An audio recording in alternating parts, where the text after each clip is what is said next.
За сайн байна уу? Ой, биш гэж байна. Сайн байна уу та?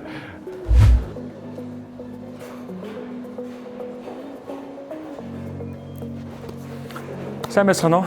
За, өнөөдрөөс эхлээд нэг сонирхолтой юм контент гарч эхэлж байна. Тэрний юу гэх юм бол шингэн үндэсний салбар болон ер нь их олон газруудаар бид Улаанбаатар хотод байгаа гой газруудыг бид туршиж үзээд тэгээд танд бас санд болгоно ямар үйл ажиллагаа хэрэглэгчлэг үе чиглэсэн гой мэдээж концепцүүд их олон байгаа тий зохион байгуулалтаас ахуулаад тэгээ гаргаж байгаа бүтээгдэхүүнээс ахуулаад ер нь яриул маш олон зүйлүүд бол энд бол төвлөрсөн.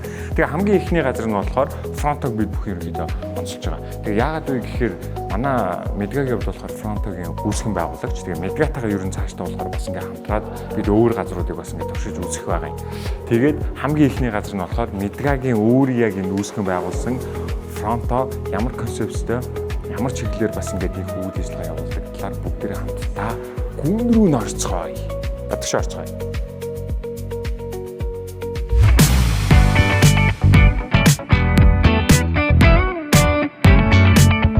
За фронто тавтаморил та юу захиалах вэ? Юу юмар? Таны сэтгэлийг гоё өргөсөн зүйлийг манай Медгээс хандуулах болно гэж хэлвэл болох уу? Яа, кэнди болж байна. За одоо тэнгуүтэй би Медгалгаа өгөөж чад хамтдаа гоё юм аа шүү дээ. За сайн байна уу? За сайн аа. Өдөр мэд. Өдөр мэд.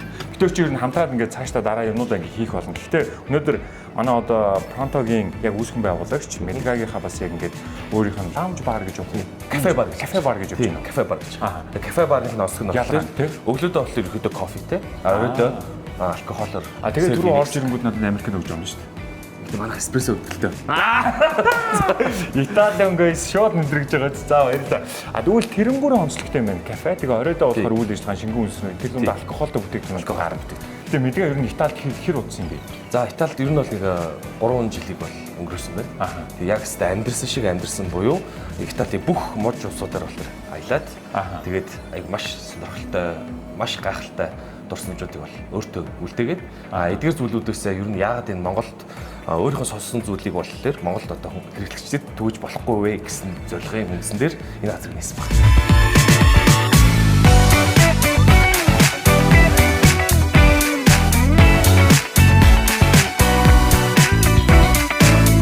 Фронто гэдэг нь болохоор одоо Итали хэлний хамгийн түгээмэл хэрэглэг яг 10 үнийг нэг байхгүй.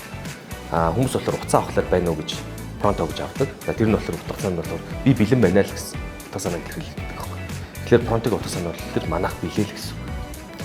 Фронтогийн гол үндсэн философи нь болохоор ирцэл Итали соёлыг түгэе гэсэн ганц зорилготой болооч. За би сая тэнд нэг үйлчлүүлэгчээс захиалга авсан шүү дээ. Тэгэхээр хоёулаа юу санал болгох вэ? За манай дээр ер нь бол улирлын чанартай. За бас 6 сарын хагас жилийн зайтай. Тэгээд 1 жилийн зайтайгаар коктейлийн менюг бол шинжилээд тэнцээс арай нэг спешиал коктейлүүд гаргахыг бас аягүй их зорддог. Тэгээд манай бартендерүүдийн хийсэн нэг шинэхэн коктейлийн энийг санал болгож байна. Энэ коктейлийн нэр нь болохоор Наполи буюу Италийн 3 дахь том хотын нэрээр нэрлсэн ийм одоо коктейл байна. Гол орц нь болохоор мэдээж одоо листтэй гэсэн. Наполи гэдэг нь болохоор маш одоо сонирхолтой хот буюу одоо юу гэмдэ бүр ингээд амар тийм замбраагүй хот гэдэг байхгүй. Замбраагүй хотыг болохоор маш одоо сонирхолтой одоо өнгө айсын коктейлэн дээр уусгаж өгсөн байна. За тэгээд үндсэн орц нь болохоор граппа буюу одоо бренди гэсэн.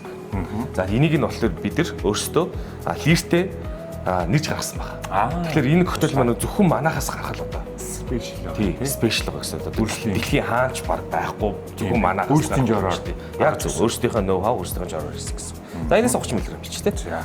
Ер нь гэхдээ ингээд одоо юу гэдгийг бид нар ингээд за би зүгээр ингээд барилгын жишээ аваад үзье тий.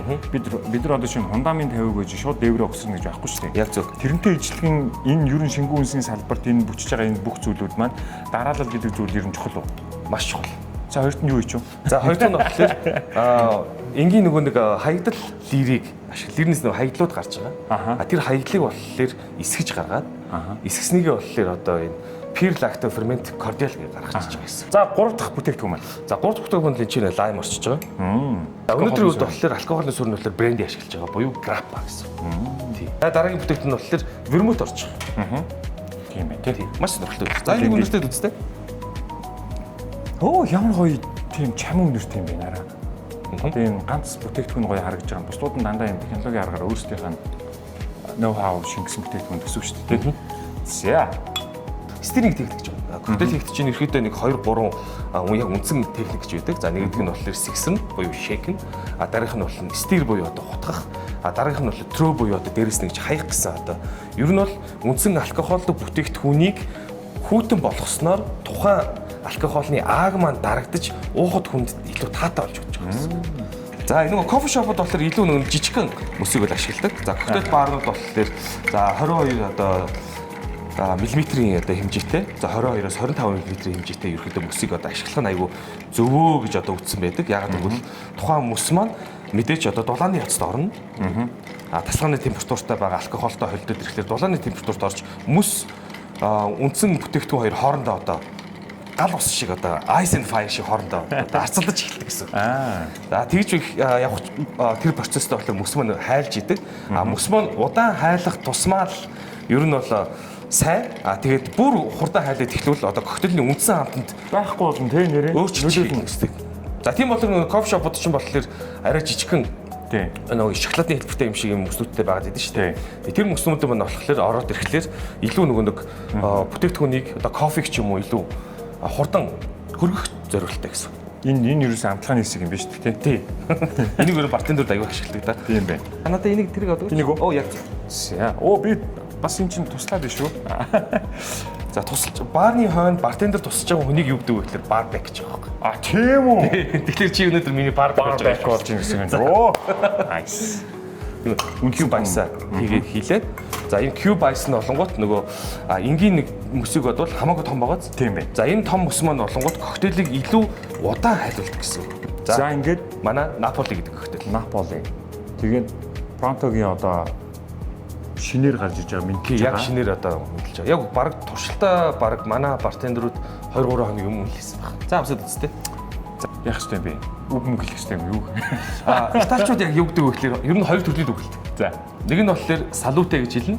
Нөгөөх нь болохоор чинчин гэж хэлдэг. Салуте гэдэг нь болохоор илүү official. Буюу таны эрүүл мэндийн төлөө гэж. Салуте. Тий, салуте гэдэг нь болохоор эрүүл мэндийн төлөө ууцгаая гэсэн. За, салуте. За, салуте.